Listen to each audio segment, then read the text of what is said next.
So, okay, I decided to make a little video to explain this position. Roshan asked me about this position and I want to show you. It is from World Championship, the Women World Championship.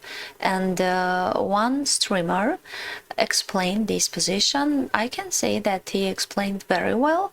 The explanation was very interesting, and let's try to figure out what's going on the board, and then I will show you the continuation that streamer showed.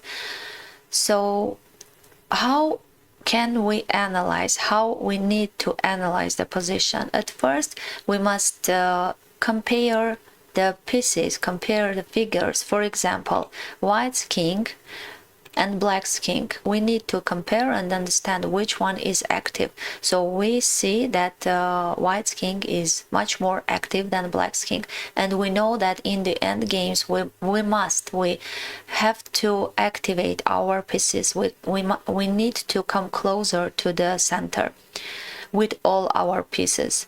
If you remember in my last video, it was Queen's End games. I told that even in the Queen's End games, we must have active king. Even in the Queen's End games, we can see that white's king is much more active than black's king, and white's rook is much more active than black's rook, because white's rook is attacking black's pawn and black's rook is protecting. So if here black continues to play passive, they will lose for sure.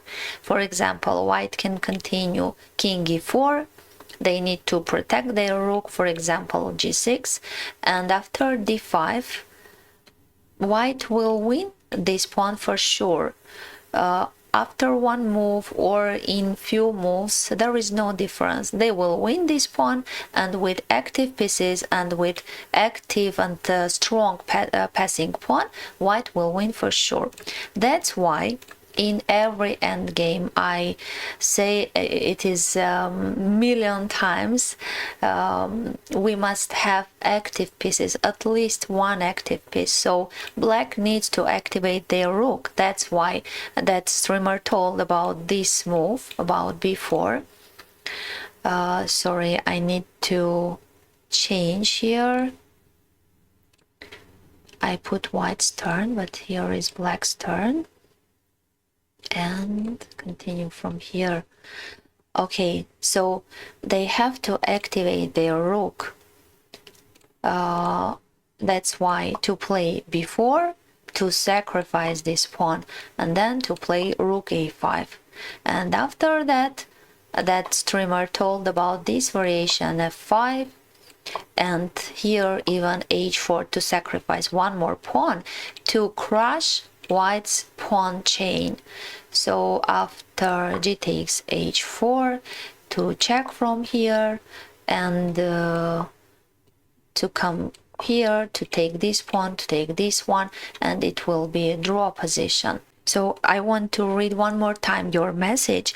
How should we know when to sacrifice a pawn like this? I told about that, and I will repeat one more time. At first, we must analyze the position and compare the pieces. White has an active king, black has a passive king. White has an active rook, black has a passive rook. So that's why. And your second question, is it because to activate the rook only? Yes, it is because to activate our rook. But I want to add that it is very difficult in such positions, and after so many difficult hours over the board to find such moves, it is really very difficult.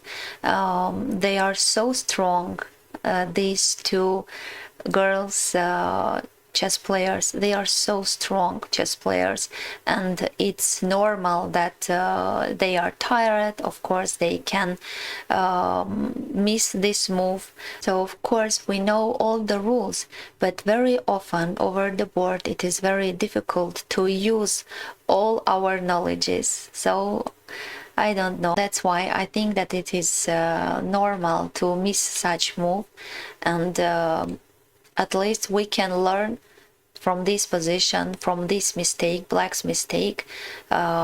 We can learn how to activate our rook one more time, and I think I will save this position. Really, thank you, Roshan. Thank you for this position. It is really very useful position for me too. Thank you so much.